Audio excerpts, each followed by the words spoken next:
dëxëñ yaa ngi dégg xamaguñ ko mais xam nañu di sorok OFNAC si li nga xam mooy di jëm si wàllu liggéey xeex guerre léegi xëy na daañu étendre ses pouvoirs amaana on ne sait pas encore mais dans tous les cas réforme la boo xam ne aussi ça te donne l'occasion véritablement de pouvoir changer de paradigme par rapport ak président bi fi nekk jamono ji parce que l'OFNAC donne l'impression de ne pas exister au Sénégal boobu léegi doxatul voilà te président Macky Sall bu muy dem aussi dafa soppi taxi tey Serigne Bassirou Gueye nekk président OFNAC lu ñu fi tijji si domaine yooyu bu ko neexee suba mu tëj ko ràppate waaw de parce que président bi moo soppi taxi jox ko ay pouvoir yoo xam ne teguñu ko fenn laa wax renforcer pouvoir voilà donc pour dire juste que l'OFNAC avait besoin d'être réformé et il faut véritablement réformer OFNAC bi OFNAC lu mu liggéey fii jot a liggéey yëpp amoo si benn résultat.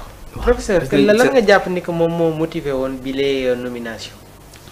bon je sais pas xëy na on ne sait pas peut-être que récompense la woon parce que je dis bien peut-être que c'est une récompense. nekk na procureur de la République liggéeyal na la li nga bëggoon nga récompense ko président OFNAC su dee noonu la.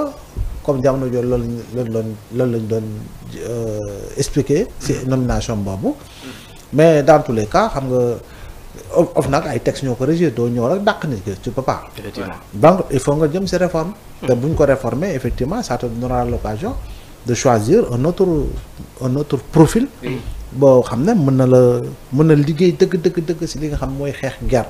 parce que la corruption gangrène toujours notre société. et notre administration donc. il faut impérativement que ñu gën a dëgëral texte yi. texte yi foofu ñu gën ko defaraat foofu ñu gën ko dëgëral ba nga xam ne d'ici 5 ans 10 ans il y aura plus de visée politicienne. dans véritablement l'écriture et l'articulation des textes. pour ñu mën a dem si yoo xam ne moo gën a baax moo gën a mën a répondre aux critères yi nga xam ne soxla nañ ko. par rapport à des normes que nous partageons dans la zone UEMOA, dans la région Afrique, comme à l'échelle internationale. Effectivement, yaa ngi koy évoqué sànq moom mooy rapport yi nga xam ne OFNAC daan na ko produire te du mujj fenn naka la ñu def ba mën a dossier non exploité est-ce un prolongement du COUD. waaw mais c'est le prolongement du COUD parce que Serigne Bassirou Gueye bii ba muy nekk procureur de la République Seynabou Ndiaye Diakhaté nekk présidente OFNAC. exactement. wax na Seynabou Ndiaye nee na jox naa ko une trentaine de rapports. rapports yooyu ce ne sont pas des rapports ñu koy waxatee des rapports d'exécution. c'est des rapports d'enquête. oui ay rapports la yoo xam ne OFNAC bu pare da koy jébbal directement procureur mais procureur mosoo ko exploité. te kooku moo fi nekkoon moo tudd Serigne Bassirou Gueye. mooy jamono ji moo nekk président OFNAC. yow ba ngay nekk procureur ñu jox la ay rapports. yow diligenté woo ko. bu ñu yóbboo présidence OFNAC looy def. waaw loo fay def. ah oui moo tax gis nañ les conséquences. loo fay def xanaa si yow jot nga doo sa jóogi. nga dóor sa jóogi.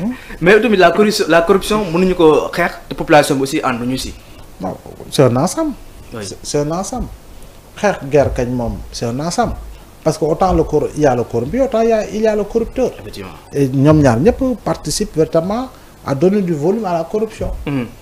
donc ñun dañoo war a mën a fexe ba nga xam ne prochain rapport Transparency International Sénégal du nekk dans la zone rouge.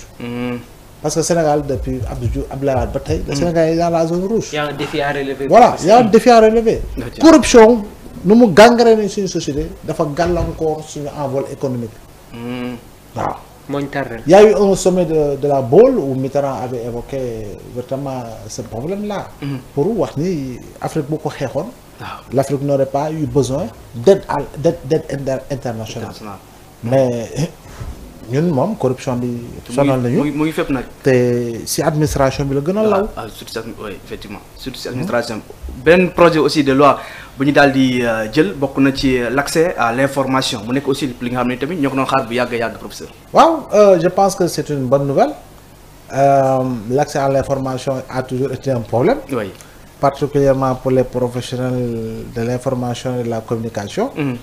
Il faut quand même que l'administration soit une tour d'ivoire.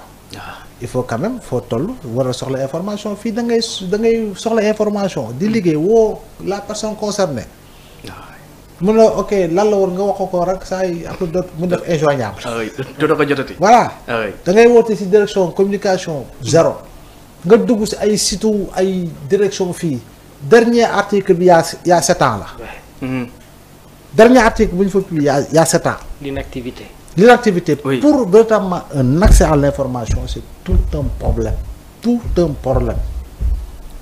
te yow da ngay liggéey pour informer. mais pour avoir accès c'est tout un problème. s'il faut compartiment boo dugg nag léegi nag bu ñu demee ba am loi boo xam ne woote nañ ko libre accès à l'information mais je dis ça facilite le travail et mieux encore. ça va permettre de lutter contre la désinformation. surtout Fake news. Deepfake yi intox yi infox yi. oui et il y aura moins de diffamation.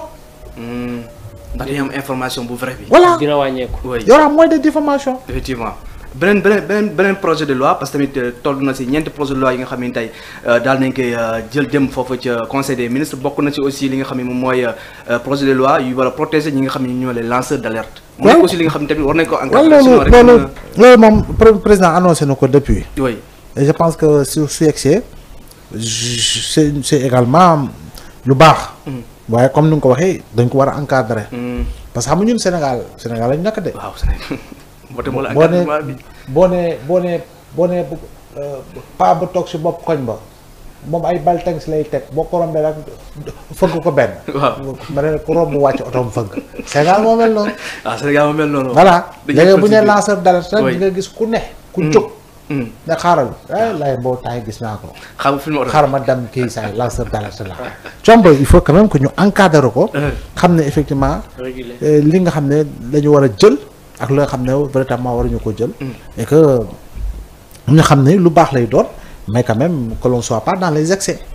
c'est important li nga xam ne aussi jëm na ci déclaration de patrimoine. loolu waaw tamit déclaration de patrimoine moom généralisé. oui généralisé. non dañ ko war a généraliser. ah waaw. waaw. déclaration de patrimoine fii booy tànn dafa yomb de da ngay gis ku liggéey 30 ans saa yi amul sax booy puxus bu baax. waaw. nga gis nit liggéey juróomi at saa yi di am ay 3 villas. ah oui doo xam fu mu ko di jëlee. dawal ay kii. non je dis. nit ki bu dee lu mu liggéey moom ko ala kulli al moo ko liggéey moo ko moom. effectivement. mais je dis encore une fois c'est pas parce que tu as été nommé. que tu penses être au-dessus des Sénégalais. je dis yow tu n'es pas le plus beau. tu n'es pas le plus jantal. ah oui. tu n'es pas le plus diplômé. tu n'es pas le plus charismatique. tu n'es pas le plus expérimenté. ñu la ëpp loolu lépp ñu ngi fi te mosuñu leen nommé. yow parmi 12 millions de Sénégal ñu seppi la si yow. signé le décret. yow da nga war a dox sous terre jamono ji nit yi di dox sur terre. nga dox sur terre. waaw jamono ji nit yi dox sur terre yow da nga war a dox sous terre sous terre. waaw. ndax lu ñu la jox. non li ñu la jox nu mu diisee. da nga war a delloo Sénégalais boo gis da nga ko war a delloo njukkal. parce que ñoom ñoo créé les conditions fal ki la fal. waaw. jox ko pouvoir yu mu la falee. waaye ñu fal la rek saa yi su mu lay nuyu nga may jox ci tubaaraam. comme may fóon sama loxo daan foog ni dara la.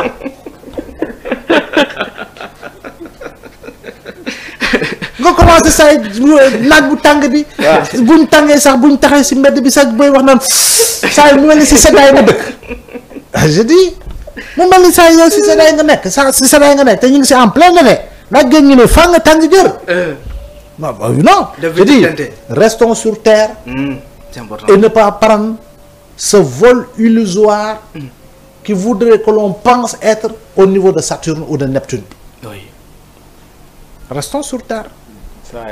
c'est important non li ma wax ne c'est très important parce que tamit dina tax ñi ñuy jiital ñu xam ne ñoom exactement population bi leen jiital tamit ñu ngi leen di bàyyi gëtt aussi tamit gën ñoo important que ñu leen jiital. dama ne daal gis nga. ku xool sa rétroviseur da nga gis ay téeméeri doomu aadama yoo xam ne barki dem. ñoo nekkoon sa responsabilité yi. waaw. tey nekkatuñ ca.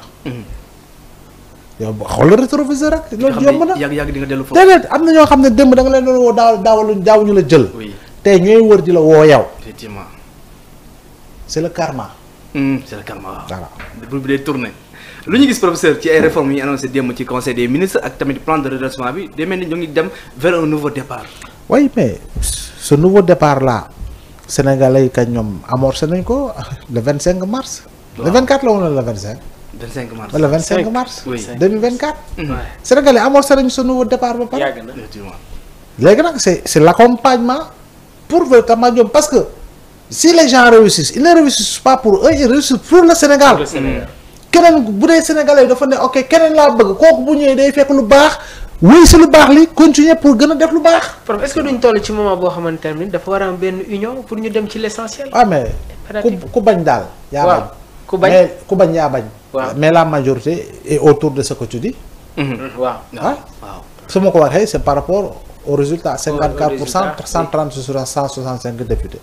ah kon la majorité ñoom ñu ngi si loolu. waaw ñoom ñu ngi ci loolu. waaw c'est important loolu c'est important professeur li ñu gis tey tamit bokk na ci lu ñu doon primer l'excellence foofu ci Grand Théâtre ñu daal di xool les lauréats ñi gën a ràññeeku ci wàllum jàng ñu leen di primer loolu aussi day joxe benn exemple bu baax a baax. waaw gis nañu gune gu am laago. oui boo xam ne handicapé la. pour wane ne moom c'est un exemple de résilience. d'engagement et de sacrifice. effectivement yegg si na avec la mention. te gis nga nu mu mel. paramètres am gëm ko. ànd ak moom si ngëm-ngëmam. ba yegg si fu mu yegg si.